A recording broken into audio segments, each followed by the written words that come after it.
자, 여론조사부터 한번 볼 건데요. 여론조사를 매번 보다 보면은 그래서 우리들이 디스론이라고 불렸죠. 거의 비슷한. 반기문이 빠지니까 올라오는 주자가 있긴 한데 이리 주자를 이기지는 못해. 그런 느낌이었는데 저는 이 결과를 보고요. 일단 어떤 느낌이 들었냐면 누가 장난치나? 사실 지지율이 어느 날 갑자기 폭등하고 떨어지고 이런 경우는 거의 없는데 그게 예를 들어서 말이에요. 이 결과가 여론조사 매체들 중에서 이름이 비교적 떨어지거나 무명의 회사가 발표한 거라 그러면 믿기 좀 힘들었을. 물론 뭐 보수적이라고는 해도 갤럽, 이 갤럽이 갖고 있는 여론조사 매체로서의 영향력이랄까요? 위치는 사실 같은 여론조사 매체라고 다 같은 건 아니거든요. 한국에서는 아마 가장 큰 회사, 정확한 회사라는 표현은 좀 그래도 거기서 나온 결과이기 때문에 좀 사실 충격이 있는데 문재인 29, 안희정 19 이게 문재인님 29% 나온다는 거는 그렇게 대단한 뉴스는 저는 아니라고 봐요. 실제로 다른 여론조사에서도 29%가 있으니까요. 같은 시간대에. 근데 안희정 지사의 9포인트 상승한 거는 굉장히 충격적이네요. 안희정 전략의 성공인지 어떤 건지 한번 이분들과 한번 이야기를 한번 나눠보겠습니다. 일단 안희정 지사와 미모의 라이벌 김민석 담당님께 소감 한번 묻겠습니다. 안 지사 좋아하는 분들이 또 이거 뭐 엔티하는 거 아닌가 모르겠네요. 아니에요. 어저께 제가 물어봤어요. 다른 분들한테. 걱정할 것 없다? 답이 딱 하나 나오더만. 뭐 김민석이 훨씬 낫지. 안희정 화장한 거야. 맞아. 안 지사 화장했더라고. 그래서 보니까. 방송 출연은 기본이에요. 분장은 네. 기본이에요. 한 번 하고 나면 안 지우고 하루 종일 돌아다니시잖아요. 아니 그리고 저는 분장하면 사람들이 못 알아봐요. TV로 보니까 진짜 연예인 필이시더라고요. 그러니까요. 아니 화장도 그렇고 머리도 그렇고 이쁘던데요? 네. 안희정이요? 네. 그러니까 미모 대결하는 거죠. 자, 어떠세요? 글쎄 지금 우리 푸른나무님이 말씀 중에 소개하는 말씀 중에 충격이라는 표현을 쓰셨는데 어쨌든 전체 지금까지 여론의 흐름 중에 새로운 여론조사가 나온 거고 또 그걸 뭐 거창하게 얘기하면 충격이라고 할 수도 있을 거고 또 어떻게 보면 이제 선거 이제 막판에 이제 새로운 판이 하나가 또 시작되는 것 같다라는 이제 느낌이 들 정도로 흥미로운 여론조사가 나온 거죠. 그러니까 지금 말씀처럼 수치 그 자체보다도 문 대표가 일부라도 떨어지고 딴 주자가 상승하는 것과 상관없이 이제 동반 상승 추세였는데 문 대표가 일부 떨어지고 그것을 흡입하는 걸 포함해서 안 지사가 이제 쭉 올라간 건데 이렇게 되면은 우선 첫째는 10% 차이가 났다라는 점, 두 번째로 시간이 아직 비교적 있다라는 점, 그리고 서로 등락의 주 풀이 어디에서 빠지고 어디에서 올라갔냐라는 것을 볼 때 주로 당 지지층 바깥 부분에서만 그런 거 아니냐라고 지금까지 이제 봐왔는데 일부가 당 지지층 안쪽으로 들어온 것 같아요. 지금 이제 갤럽의 아주 디테일을 다 살펴보지는 않았지만은 이 민주당 지지층 내에서의 이동이다 이제 이렇게 얘기하고 있는 것을 봐서 이제 그러면 아마 지역까지도 살펴봐야 될 텐데 지역 중에 어디가 이제 움직였느냐를 봐야 되겠죠. 근데 뭐 골고루일 텐데 우선 주목해서 봐야 될 것은 호남 부분일 텐데 결국은 민주당이 가장 열성 또는 전통 지지층에 기반이 있는 부분이기 때문에 그 부분에서 일부 빠지고 일부 올라간 것이어서 총괄적으로 보면 경선에서의 긴장도를 높이는 게 충분한 계기가 된 것 같아요. 지지율 상승에 지지층 변화가 국민의당 지지층이 한 8% 정도 올라갔고요. 바른정당이 여기가 꽤 많네요. 17% 정도 상승됐고 호남에서 이제 변화가 좀 폭이 좀 크고요. 충청도가 거의 같이 붙어 있는 문 후보의 지지율과 안희정 후보의 지지율이 오차범위 안으로 이제 좁혀지고 있다. 이제 이게 오늘 여론조사 변화된 형태고, 그다음에 20대, 40대 충청권에서 지지도가 좀 올라가고 있다는 것 같습니다. 대연정 그 발언 나온 다음부터 지지했던 사람들도 오히려 굉장히 실망스럽다고 하면서 많이 지금 돌아서고 있는데 여론조사는 또 이렇게 그 지지율이 올라간 걸로 나와요. 이럴 때 제가 어떻게 이것을 받아들여야 하는지도 좀 당황스럽고, 그리고 이분이 그 말씀을 하시는 대연정 때문에 상당히 사람들이 우리가 지금 민주당을 어떻게 바라봐야 하는지까지 이 시각이 돌아갈 정도로 이 대단한 발언을 하셨거든요. 새누리랑도 대연정을 하겠다라는 것도 납득이 안 되고, 지금 이렇게 급한 사안을 다 놔두고 하필 지금 대연정 같은 걸 말씀을 하실까라는 것도 납득이 안 되고, 이렇게 계속 이렇게 두드려 맞다 보면은 이 결과적으로 이게 결코 도움이 안 되거든요. 그래서 이게 당내에서 또 도대체 이거에 대해서 어떻게 생각하는지도 상당히 궁금해요. 이 여론조사도 좀 이상하고. 자, 차분하게 한번 짚어보는데 네네. 사실 김영선님의 말씀이 일리가 좀 있어요. 이런 표현이 적당하진 않아요, 아직까지는. 근데 어떤 장난질도 있을 수 있다는 거를 염두에 둬야 됩니다. 여론조사 어떤 기법에 있어가지고 최고로 좋은 방법은 이따 다시 이야기가 나오겠습니다만 대세론을 깨는 방법 중에 내부 싸움을 격렬하게 붙여주면 돼요. 사실 만약에 이 분위기가 진짜 민심이라고 하면 안희정 지사는 말에 등에 올라탄 거잖아요. 그런 느낌까지 이야기해봐야 되는데 일단 나온 조사니까 조사는 조사대로 이야기 한번 해보고. 근데 호남에서의 이동이 저는 굉장히 커 보이는데 문재인 대표 41%에서 31%로 떨어졌어요. 그리고 안희정 지사가 9%에서 20%로 올라갔기 때문에 전체 동력은 아마 반기문 빠진 뒤에 충청권 여론과 이 호남 여론이 합쳐지면서 급등이라는 표현 19%면은 사실 얼마 전까지 문재인 대표의 지지율에 가까워요. 그 정도란 말이에요. 그러니까 근데 굳이 분석을 하자 그러면 호남 사람들이 어느 정도 등을 돌리고 있거나 빼고 있다. 그렇다고 하면 그 이유는 딱 하나밖에 없다고 보거든요. 전인범 그게 반영됐을지 안 됐을지 모르겠지만 최근에 논란되고 있는 전인범은 5.18을 발법 명령을 한 사람이 전두환 대통령 아니다 이렇게 이야기해서 지금 호남 쪽에 반발이 좀 있단 말이에요. 그런 영향을 끼치지 않았을까요? 김현 특보님? 근데 어저께 여론조사 한 거잖아요. 어저께. 근데 이제 그 발언은 이제 오마이뉴스 인터뷰는 어제 그저께고요. 어제 보도가 오후에 뭐 됐는데 우려는 하더라고요. 호남에 계신 분들이 그 5.18 발언이 매우 우려스럽다. 뿐만 아니라 이제 그 부인의 비리 이제 성신여대 학생 조교들을 이제 진급 행사에 불러서 일을 하게 했다. 근데 그거는 사실은 여성이 볼 때 뭐 남성 여성 뭐 차이는 없지만 제가 주변에 이렇게 여쭤보면 군대 갔다 온 사람들은 사실은 그분이 한미 동맹 문제를 푸는데 굉장히 도움이 될 만한 자질이 있는 분이다라는 점을 우선 얘기하고요. 제 주변에 있는 여성분들은 고개를 좀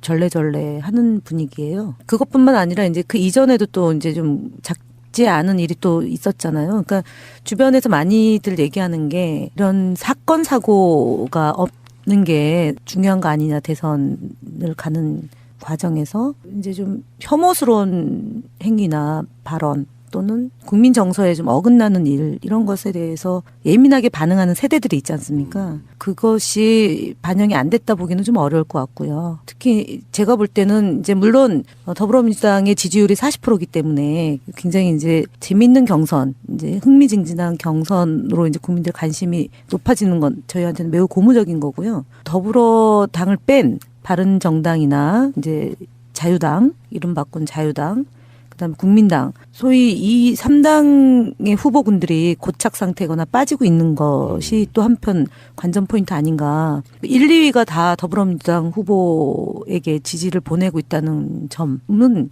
저희로서는 매우 감사한 거고요. 나머지 정당이 지리멸렬한 것이 이제 국민의 민심, 그러니까 정권 교체와 적폐 청산을 요구하는 국내 민심이 계속적으로 보여지고 있기 때문에 제가 볼 때는 뭐 이런 흐름에 국민들에게 겸허하고 국민을 위한 정치 그다음에 공약 이런 것 검증 이런 게 필요하지 않을까 봅니다. 조금 저는 두서없이 그냥 몇 가지 드는 생각을 말씀드리면 전인범 논란 그 부분은 아직 이 여론조사에 얼마나 반영됐는가 이거는 잘 모르겠어요. 이거는 이제 이후에 더 반영될 가능성이 있다. 오히려 이후 대처에 따라서 그렇게 냉정하게 보는 것이 맞는 것 같고요. 그다음에 지금 우리 김현 의원님 말씀하신 내용 중에 요 자체를 분석하는 걸 떠나서 어쨌든 가령 문재인 대세론을 안희정이 추격하느냐라는 어떤 관전 포인트가 생긴 것 자체는 그만큼 무대의 스포트라이트가 여전히 어떻게 보면은 지금 민주당 경선판으로 집중되고 있다라는 효과가 있다라는 점을 무시하기는 어려울 거예요.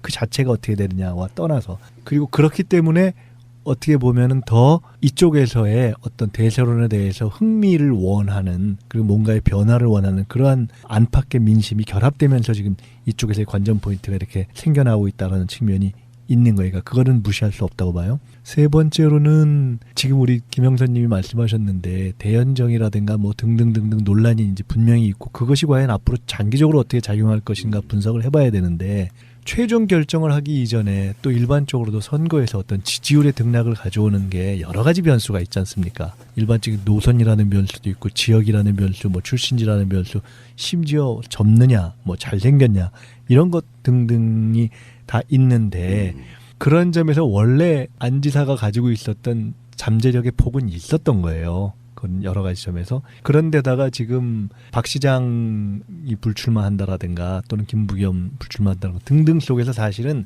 어찌 보면 지금 가장 1위를 달리면서 대세론을 가고 있는 문재인 후보를 일정하게 견제할 수 있는 2위 후보 그 누가 됐든지 간에 그것이 등장한다면 골로 일정한 지지표가 몰릴 수 있는 룸은 남아 있었던 거예요. 특히 호남에. 호남 자체에서 사실은 문재인 후보가 일정한 핸디캡도 좀 있었고 압도적이지 못했지 않습니까? 그래서 그 룸이 있었던 부분이 지금 들어간 거예요. 그래서 그 부분은 어떻게 대연정 논란이라든가 이런 거 등등이 있는데 저렇게 올라가지? 라고 보기에는 그 판단은 이제 진짜 본 게임이 시작돼 가고 있기 때문에 조금 더 가야 볼 수 있다라는 것이 하나 있고 또 하나는 드는 생각은 제가 아까 누구한테 아침 회의를 하다가 그런 얘기를 했는데 이 잔매라는 게 무섭거든요. 이 선거나 이런 거는 원래 큰 돌뿌리에 사람이 잘 넘어지지 않아요. 잔돌에 이렇게 여러 가지 이미지가 나쁜 이미지가 만들어지는 그런 거거든요. 잔매. 근데 이럴 때 이제 긴장을 해야 되는 거예요. 그러니까 아마 이것이 문재인 캠프 입장에서는 충분히 긴장할 만한 저는 사유가 되고 긴장해야 될 거라고 봅니다. 그리고 이런 긴장의 과정을 거쳐야 돼요. 반드시. 그렇죠. 맞습니다. 반드시 거쳐야 되는 건데 지금 보면 몇몇 최근의 논란이 있었고 그래서 그 부분에 있어서 뭔가 좀 긴장도가 떨어져 보이는 것이 지금 이렇게 나타나고 있는 거거든요. 뭐 영입이라든가 등등등 이래서 저는 상당히 일단은 긴장할 만한 사유가 형성됐다. 그리고 아직까지는 아마도 지지율에 최종적으로 누가 정말 국정을 담당하는 것이 좋겠느냐라는 적합도. 최종 결정의 지지율이 반영되는 시기는 아직 저는 아니라고 봐요. 예. 그러니까 그거 이전에 지금 선호의 문제다. 그래서 아까 말씀하신 가령 이제 지지층에 있어서도 대연정 문제, 뭐 사드 문제 등등등 여러 가지 쟁점을 놓고 그럼 정말 어떻게 하지 하는 문제를 놓고 한 번 더 조정될 시기가 있을 것이다. 근데 그때까지 후보들이 어떻게 하느냐가 상당히 영향을 미칠 텐데 이제는 그리고 어쨌든 안 지사는 지금 대연정 논란이 일면 시비 내지는 일면 비판점을 형성했지만 반면에서는 스포트라이트를 형성한 면이 있거든요. 일단 관심을 쫙 끌어올리면서 이 선거나 이런 정치에서는 한두 주 동안 일단 그 거론이 된다는 것이 굉장히 중요한 거 아닙니까? 그 점에서의 주목도를 높인 효과가 아마 조금 더 플러스가 됐다라고 보여져서 예. 이제 실질적인 검증, 실질적인 본게임 진짜 싸움. 본게임이 저는 이 야권 내부의 게임이 시작된 것 같다는 느낌을 갖습니다. 정치인들한테 아마 여론조사는 TV 시청률 조사랑 비슷할 거예요. 민감할 수밖에 없는데 숫자가 얼마가 나왔냐 중요한 게 아니라 흐름 자체가 흔히 얘기하는 네. 추세가 중요한 거니까요. 근데 문재인 대표는 사실 이런 느낌이에요. 굉장히 오랫동안 사랑했던 부인이 하나 있었는데 어떤 오해와 이런 걸로 헤어졌다가 다시 만난 기분이야. 그래서 나름대로 이렇게 다시 만나면요 굉장히 더 애틋하고 막 더 잘해주고 싶고 이런 게 있는데 갑자기 어제 썰전 나오신 이후에 네. 지금 말씀하신 것처럼 그런 감정이 복받쳐서 막 사람들이 네. 아우성 치는 분들 계시던데. 아니 그러니까 그 이야기는 뭐냐면은 그 사랑했던 부인이 호남을 저는 표현하고 싶은 거예요. 오해는 뭐냐면 뭐 호남 홀대론 같은 걸로 근데 그게 아닌 걸 알아서 그 아름다운 부인이 이제 미롤 관계가 다시 잘 만들어지고 있었는데 갑자기 김민석 대표가 말씀하시는 덜컥수 느낌으로 다시 부인이 돌아서려고 하는 그런 느낌이라 그런 면에서 지금 굉장히 노심초사할 것 같습니다. 일단 캠프 구성을 하고 있는 과정이잖아요. 문 대표 쪽이. 근데 이제 총괄선대본부장을 맡은 송영길 의원도 호남이고 그다음에 비서실장 맡은 임종석 의원도 호남. 그리고 오늘 언론 보도에 알려진 상황실장도 강기정. 네, 호남. 그래서 사실은 그동안 이제 호남을 홀대했다라는 과장된 그런 여론 문매로부터 좀 극복하기 위한 노력을 진짜 눈물겹게 하고 있는 거거든요. 그래서 저는 뭐 참여정부가 제대로 못했다 호남에 대해서 이런 얘기는 지난 이제 2015년 당내 경선 과정에서 많이 형성된 거고 그리고 이제 총선에서 이제 국민의당에게 저희가 뭐 전패하다시피 했던 이런 이제 배경도 되는데 하여튼 호남에 공을 들이고 호남과 함께하겠다, 손을 내민 손을 꼭 잡아달라고 얘기하는 문 대표의 진정성, 그것이 어쨌든 변화를 좀 많이 이제 변화가 있다라는 얘기가 현장에서 들려오는 건데, 오늘 여론조사가 어떤 의미인지 조금 더 심층적으로 좀 들여다봐야 되는 거고, 여기에 맞춰서 역할을 조금 방식을 좀 더 강구해야 되지 않을까라는 생각이 듭니다. 이 전인범 씨 같은 경우에는 문 대표님께서 이 검증 과정을 거치고 안 거치고 할 수 있는 그런 게 이게 아니었던 게, 이게 무슨 보직을 주는 자리도 아니었고, 그리고 부인에 대한 어떤 그런 거라 뭐 이런 것 때문에 지금 문재인 그럴 줄 알았다 그러면서 막 악플다시는 분들이 많이 계시는데, 미우면 문재인이 미웠지, 사실은 이 양반 이거 영입할 당시만 해도 이런 상황을 알고 누가 영입을 했겠어요. 난 좀 과하게 반응하는 건 정말 좀 이제는 좀 자제해야 된다라는 생각이 좀 들거든요. 근데 그 부분은 뭐 가치관 차이가 있을 수 있어요. 그것도 봐야 된다 하는 사람도 있고. 그럼에도 불구하고 문재인 대표 이야기처럼 내가 부인을 영입한 거냐 그렇게 이야기할 수도 있는데, 이제 전인범 본인의 문제가 터졌다면 저는 이렇게 생각해요. 계속 추세가 떨어지느냐 올라가느냐는 아까 그 김 단장님도 말씀을 하셨지만 그 추세를 한 번쯤 겪어야 되는데, 겪을 때 사실은 국민들이 뭐까지 보냐면요, 어떤 게 터졌을 때 처리를 잘하냐 못하냐를 더 본다고 생각해요. 그래서 잘 처리하면 오히려 더 믿음이 생기고, 5.18에 대한 생각이 문재인의 생각은 아니잖아요. 예를 들면 그게 전인범의 문제로 호남의 지지율이 빠졌다라고 하면, 그러니까 그걸 어떻게 처리하느냐를 현명하게 지켜볼 거라고 저는 생각이 들고요. 아니 뭐 새누리당하고도 연정하겠다는 안 지사는 지지율이 올라가면서 이거 웃기잖아. 이거 무슨 인지 부조화야. 새누리당하고 대연정하겠다는 얘기를 하지는 않았고요, 사실은. 대연정 안에 다 포함돼 있잖아요. 아니, 그럴 수는 네. 있는데, 근데 어쨌든 그 단어, 이게 뭐냐, 팩트가, 우리가 늘 팩트를 중시해야 되니까 그건 아니다. 뭐 대연정 자. 얘기 들어보면 깊어요.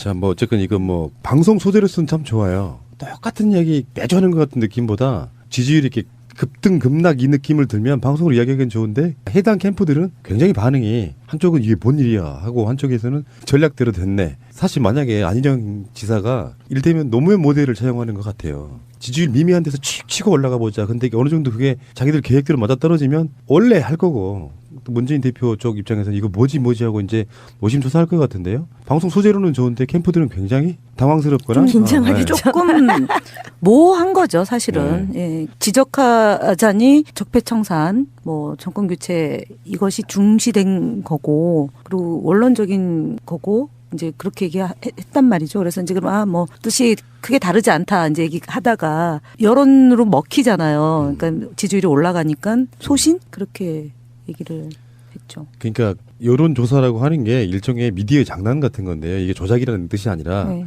사람들이 갖고 있는 대중의 심리를 움직이는 첫 번째 용도로 사용이 되거든요. 그러니까 흐름이 안희정이 이제 야보다 큰일 난다, 요즘 안희정이 대세야, 이런 말이 대중을 이렇게 휩쓸려가게 만드는 요소가 여론조사에 다 포함되어 있는 약간 독소 같은 거예요. 그거를 나쁘게 표현하면은 냄비 끓는 것 같은 그런 거란 말이에요. 그러니까 여론조사가 여론을 반영한다기보다는 사실 여론조사가 여론을 끌고 가는 측면이 없지 않아 있어요. 우리나라는 특히 그래요. 요 상황에서 이후에 이제 몇 가지 이제 각 캠프들이 신경을 쓰게 되고 후보들도 신경을 쓰게 되면서 이렇게 또 우리가 관전할 때 주목할 수 있는 포인트가 몇 가지 생길 수 있는데, 첫째는 아까 말씀드렸지만 역시 호남이죠. 이게 이제 결국 민주당 내부 지지층의 정서가 어떻게 가느냐와 연관돼 있고, 현실적으로는 이게 경선이 시작되면 이번은 참 흥미롭게도 4번이 예정돼 있는데 호남에서 시작하거든요. 그러니까 이제 호남 경선의 결과가 딱 그 승자 노무현 대통령이 광주 경선 네, 뒤집었죠. 뒤집은 거지 않습니까? 근데 그때는 이제 그러니까 처음에 시작했던 레이스를 광주에서 뒤집은 케이스인데, 이번에는 그냥 처음이 광주, 그러니까 호남 경선이기 때문에 호남 경선에서 딱 결론이 나버리면 그걸로 끝이다 이렇게는 아니어도 상당히 이제 분위기를 거의 이제 끝을 낼 거란 말이에요. 그래서 역시 이번 이제 결정을 호남에서 하게 되는 상황이 와서 치열하게 이제 그 논쟁의 중심 무대가 될 것이다 하는 것이 하나 있고요. 예. 두 번째로는 어쩔 수 없이 지금 당장 지금 우리 이 영선님하고 우리 김현희 의원님 두 분이 말씀하면서도 나왔는데, 가령 뭐 대연정이니 또는 뭐 사드니 이런 등등 어느 정도는 내부에서 서로 조금씩 다른 얘기가 나와도, 특히 문재인 대표 입장에서는 어찌 보면 조금 이렇게 적당히 넘어갔던 쟁점들이 있잖아요. 과연 계속 그럴 수 있을까? 그러니까 저는 조금 이렇게 흥미롭게 지켜보게 돼요. 그러니까 왜냐하면 결국 그 지점에서 어느 지점에서 상황이 이렇게 됐을까? 어느 지점에서 다시 이 추격세에 대해서 각을 세워야 될까 하는 고민을 하게 될 거예요. 그리고 어떻게 보면은 초반에 그런 부분에 대한 입장을 어떻게 하느냐에 따라서 이게 달라지지 않았을까까지 포함해서 여러 가지 지금 시나리오가 가능하기 때문에 아마 캠프에서 그 문제를 상당히 고민을 하게 될 수밖에 없을 것이다. 저는 그렇게 보고 그거를 어떻게 처리하고 대처하느냐. 아까 얘기했던 몇 가지 지금 최근 나타나는 약간 뭐 덜컥덜컥한 그런 큰 캠프가 되면 반드시 그런 문제는 생기게 돼 있는데 이게 너무 큰 캠프로 대세론으로 오래 왔기 때문에 어찌 보면은 그 국정을 운영할 때 항상 문제가 생기는 거잖아요. 그런 것 같은 상황이 지금 이제 어쨌든 1등 캠프에서 지금 나타나고 있는 것인데 그 1등 캠프에 이런 일이 있을 수 있다는 건 어떻게 보면은 필연적인 거예요. 그리고 이걸 어떻게 대처하느냐도 필연적인 것이기 때문에 지금부터 한두 주 사이에 과연 저 문 대표 캠프에서 메시지라든가 또는 문 대표의 어떤 다른 후보들에 대한 어떤 입장을 어떤 식으로 또는 생각이 다른 것들을 조금 더 이렇게 그냥 포용하는 식으로 할 거냐 아니면 뭐 더 조금 더 각을 세우는 식으로 할 거냐 하는 그 부분에 관전 포인트가 하나 있을 것 같고 또 하나는 흥미롭게도 그 지금 2위권을 쭉 가다가 3위로 지금 떨어지고 또 안지사가 상승하면서 조금 더 빠져버린 이재명 시장이 그러면 가질 스탠스라든가 그 몫이 또 그것을 지지했던 그 지지층의 심리 정서가 이 지금 중간 레이스라든가 최종 결정에서 어떻게 영향을 미칠 것인가 하는 부분이 사실은 살아있는 거예요. 네. 이게 프로야구 레이스에서 우승팀 맞추기였으면 웃으면서 이야기할 수 있는데 결국에는 정권 교체랑 아주 밀접하게 연관돼 있는 이야기를 하다 보니까 조심스러울 수밖에. 어떻게 보면 이제 선거 이제 막판에 이제 새로운 판이 하나가 또 시작되는 것 같다라는 이제 느낌이 들 정도로 흥미로운 여론조사가 나온 거죠. 그러니까 지금 말씀처럼 수치 그 자체보다도 문 대표가 일부라도 떨어지고 딴 주자가 상승하는 것과 상관없이 이제 동반 상승 추세였는데 문 대표가 일부 떨어지고 그것을 흡입하는 걸 포함해서 안지사가 이제 쭉 올라간 건데 이렇게 되면은 우선 첫째는 10% 차이가 났다라는 점, 두 번째로 시간이 아직 비교적 있다라는 점, 그리고 서로 등락의 주 풀이 어디에서 빠지고 어디에서 올라갔냐라는 것을 볼 때 주로 당 지지층 바깥 부분에서만 그런 거 아니냐라고 지금까지 이제 봐왔는데 일부가 당 지지층 안쪽으로 들어온 것 같아요. 지금 이제 갤럽의 아주 디테일 글을 다 살펴보지는 않았지만은 이 민주당 지지층 내에서의 이동이다 이제 이렇게 얘기하고 있는 것을 봐서 이제 그러면 아마 지역까지도 살펴봐야 될 텐데 지역 중에 어디가 이제 움직였느냐를 봐야 되겠죠. 근데 뭐 골고루일 텐데 우선 주목해서 봐야 될 것은 호남 부분일 텐데 결국은 민주당이 가장 열성 또는 전통 지지층의 기반이 있는 부분이기 때문에 그 부분에서 일부 빠지고 일부 올라간 것이어서 총괄적으로 보면 경선에서의 긴장도를 높이는 게 충분한 계기가 된 것 같아요. 지지율 상승에 지지층 변화가 국민의당 지지층이 한 8% 정도 올라갔고요. 바른정당이 여기가 꽤 많네요. 17% 정도 상승됐고 호남에서 이제 변화가 좀 폭이 좀 크고요. 충청도가 거의 같이 붙어 있는 문 후보의 지지율과 안희정 후보의 지지율이 오차범위 안으로 이제 좁혀지고 있다. 이제 이게 오늘 여론조사 변화된 형태고 그다음에 20대, 40대 충청권에서 저는 두서없이 그냥 몇 가지 드는 생각을 말씀드리면 전인범 논란 그 부분은 아직 이 여론조사에 얼마나 반영됐는가 이거는 잘 모르겠어요. 이거는 이제 이후에 더 반영될 가능성이 있다. 오히려 이후 대처에 따라서 그렇게 냉정하게 보는 것이 맞는 것 같고요. 그다음에 지금 우리 김현 의원님 말씀하신 내용 중에 이 자체를 분석하는 걸 떠나서 어쨌든 가령 문재인 대세론을 안희정이 추격하느냐라는 어떤 관전 포인트가 생긴 것 자체는 그만큼 무대의 스포트라이트가 여전히 어떻게 보면은 지금 민주당 경선판으로 집중되고 있다라는 효과가 있다라는 점을 무시하기는 어려울 거예요. 그 자체가 어떻게 되느냐와 떠나서. 그리고 그렇기 때문에 어떻게 보면은 더 이쪽에서의 어떤 대세론에 대해서 흥미를 원하는, 그리고 뭔가의 변화를 원하는 그러한 안팎의 민심이 결합되면서 지금 이쪽에서의 관전 포인트가 이렇게 생겨나고 있다는 측면이 있는 거예요. 그러니까 그거는 무시할 수 없다고 봐요. 세 번째로는 지금 우리 김영선님이 말씀하셨는데 대연정이라든가 뭐 등등등등 논란이 이제 분명히 있고, 그것이 과연 앞으로 장기적으로 어떻게 작용할 것인가 분석을 해봐야 되는데, 최종 결정을 하기 이전에 또 일반적으로도 선거에서 어떤 지지율의 등락을 가져오는 게 여러 가지 변수가 있지 않습니까? 일반적인 노선이라는 변수도 있고, 지역이라는 변수, 뭐 출신지라는 변수, 심지어 젊느냐, 뭐 잘생겼냐, 이런 것 등등이 다 있는데, 그런 점에서 원래 안 지사가 가지고 있었던 잠재력의 폭은 있었던 거예요. 그런 여러 가지 점에서. 그런데다가 지금 박 시장이 불출마한다라든가 또는 김부겸 불출마한다든가 등등 속에서 사실은 어찌 보면 지금 가장 1위를 달리면서 대세론을 가고 있는 문재인 후보를 일정하게 견제할 수 있는 2위 후보, 그 누가 됐든지 간에 그것이 등장한다면 골로 일정한 지지표가 몰릴 수 있는 룸은 남아 있었던 거예요. 특히 호남에. 호남 자체에서 사실은 문재인 후보가 일정한 핸디캡도 좀 있었고 압도적이지 못했지 않습니까? 그래서 자, 여론조사부터 한번 볼 건데요. 여론조사를 매번 보다 보면은 그래서 우리들이 디세론이라고 불렸죠. 거의 비슷한. 반기문이 빠지니까 올라오는 주자가 있긴 한데 1위 주자를 이기지는 못해. 그런 느낌이었는데, 저는 이 결과를 보고요, 일단 어떤 느낌이 들었냐면, 누가 장난치나? 사실 지지율이 어느 날 갑자기 폭등하고 떨어지고 이런 경우는 거의 없는데, 그게 예를 들어서 말이에요, 이 결과가 여론조사 매체들 중에서 이름이 비교적 떨어지거나 무명의 회사가 발표한 거라 그러면 믿기 좀 힘들었을. 물론 뭐 보수적이라고는 해도 이 갤럽이 갖고 있는 여론조사 매체로서의 영향력이랄까요, 위치는 사실 같은 여론조사 매체라고 다 같은 건 아니거든요. 한국에서는 아마 가장 큰 회사, 정확한 회사라는 표현은 좀 그래도 거기서 나온 결과이기 때문에 좀 사실 충격이 있는데, 문재인 29, 안희정 19, 이게 문재인님 29% 나온다는 거는 그렇게 대단한 뉴스는 저는 아니라고 봐요. 실제로 다른 여론조사에서도 29%가 있으니까요, 같은 시간대에. 근데 안희정 지사의 9포인트 상승한 거는 굉장히 충격적이네요. 안희정 전략의 성공인지 어떤 건지 한번 이분들과 한번 이야기를 한번 나눠보겠습니다. 일단 안희정 지사와 미모의 라이벌 김민석 담당님께 소감 한번 묻겠습니다.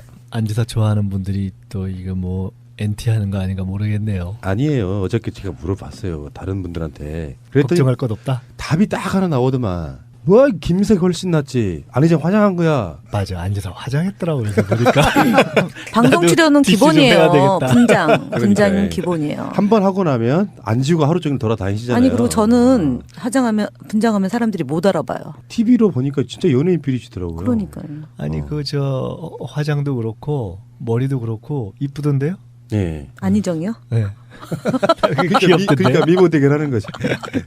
자, 어떠세요? 글쎄, 지금 우리 푸른나무님이 말씀 중에 소개하는 말씀 중에 충격이라는 표현을 쓰셨는데, 어쨌든 전체 지금까지 여론의 흐름 중에 새로운 여론조사가 나온 거고, 또 그걸 뭐 거창하게 얘기하면 충격이라고 할 수도 있을 거고, 또 지지도가 좀 올라가고 있다는 것 같습니다. 대연정 그 발언 나온 다음부터 지지했던 사람들도 오히려 굉장히 실망스럽다고 하면서 많이 지금 돌아서고 있는데, 여론조사는 또 이렇게 그 지지율이 올라간 걸로 나와요.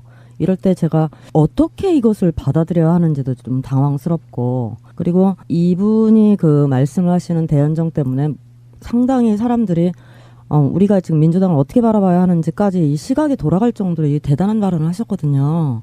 새누리랑도 대연정을 하겠다라는 것도 납득이 안 되고, 지금 이렇게 급한 사안을 다 놔두고 하필 지금 대연정 같은 걸 말씀을 하실까라는 것도 납득이 안 되고, 이렇게 계속 이렇게 두드려 맞다 보면은 이 결과적으로 이게 결코 도움이 안 되거든요. 그래서 이게 당내에서 또 도대체 이거에 대해서 어떻게 생각하는지도 상당히 궁금해요. 이 여론조사도 좀 이상하고. 자, 차분하게 한번 짚어보는데, 네네. 사실 김영선님의 말씀이 일리가 좀 있어요. 이런 표현이 적당하진 않아요, 아직까지는. 근데 어떤 장난질도 있을 수 있다는 거를 염두에 둬야 됩니다. 여론조사 어떤 기법에 있어가지고. 최고로 좋은 방법은, 이따 다시 이야기가 나오겠습니다만, 대세론을 깨는 방법 중에 내부 싸움을 격렬하게 붙여주면 돼요. 사실 만약에 이 분위기가 진짜 민심이라고 하면 안희정 지사는 말에 등에 올라탄 거잖아요. 그런 느낌까지 이야기해봐야 되는데 일단 나온 조사니까 조사는 조사대로 이야기 한번 예, 해보고 근데 호남에서의 이동이 저는 굉장히 커 보이는데 문재인 대표 41%에서 31%로 떨어졌어요. 그리고 안희정 지사가 9%에서 20%로 올라갔기 때문에 전체 동력은 아마 반기문 빠진 뒤에 충청권 여론과 이 호남 여론이 합쳐지면서 급등이라는 표현 19%면은 사실 얼마 전까지 문재인 대표의 지지율에 가까워요. 그 정도란 말이에요. 그러니까 근데 굳이 분석을 하자 그러면 호남 사람들이 어느 정도 등을 돌리고 있거나 빼고 있다. 그렇다고 하면 그 이유는 딱 하나밖에 없다고 보거든요. 전인범 그게 반영됐을지 안 됐을지 모르겠지만 최근에 논란되고 있는 전인범은 5.18을 발법 명령을 한 사람이 전두환 대통령 아니다 이렇게 이야기해서 지금 호남 쪽에 반발이 좀 있단 말이에요. 그런 영향을 끼치지 않았을까요? 김현 특보님? 근데 어저께 여론조사 한 거잖아요. 어저께. 근데 이제 그 발언은 이제 오마이뉴스 인터뷰는 어제 그저께고요. 어제 보도가 오후에 뭐 됐는데 우려는 하더라고요. 호남에 계신 분들이 그 5.18 발언이 매우 우려스럽다. 뿐만 아니라 이제 그 부인의 비리 이제 성신여대 학생 조교들을 이제 진급 행사에 불러서 일을 하게 했다. 근데 그거는 사실은 여성이 볼 때 뭐 남성 여성 뭐 차이는 없지만 제가 주변에 이렇게 여쭤보면 군대 갔다 온 사람들은 사실은 그분이 한미 동맹 문제를 푸는데 굉장히 도움이 될 만한 자질이 있는 분이다라는 점을 우선 얘기하고요. 제 주변에 있는 여성분들은 고개를 좀 절레절레 하는 분위기예요. 그것뿐만 아니라 이제 그 이전에도 또 이제 좀 작지 않은 일이 또 있었잖아요. 그러니까 주변에서 많이들 얘기하는 게 이런 사건 사고가 없는 게 중요한 거 아니냐 대선을 가는 과정에서 이제 좀 혐오스러운 행위나 발언 또는 국민 정서에 좀 어긋나는 일 이런 것에 대해서 예민하게 반응하는 세대들이 있지 않습니까? 그것이 반영이 안 됐다 보기는 좀 어려울 것 같고요. 특히 제가 볼 때는 이제 물론 더불어민주당의 지지율이 40%이기 때문에 굉장히 이제 재밌는 경선, 이제 흥미진진한 경선으로 이제 국민들 관심이 높아지는 건 저희한테는 매우 고무적인 거고요. 더불어당을 뺀 바른정당이나 이제 자유당, 이름 바꾼 자유당, 그다음에 국민당, 소위 이 3당의 후보군들이 고착 상태거나 빠지고 있는 것이 또 한편 관전 포인트 아닌가. 1, 2위가 다 더불어민주당 후보에게 지지를 보내고 있다는 점은 저희로서는 매우 감사한 거고요.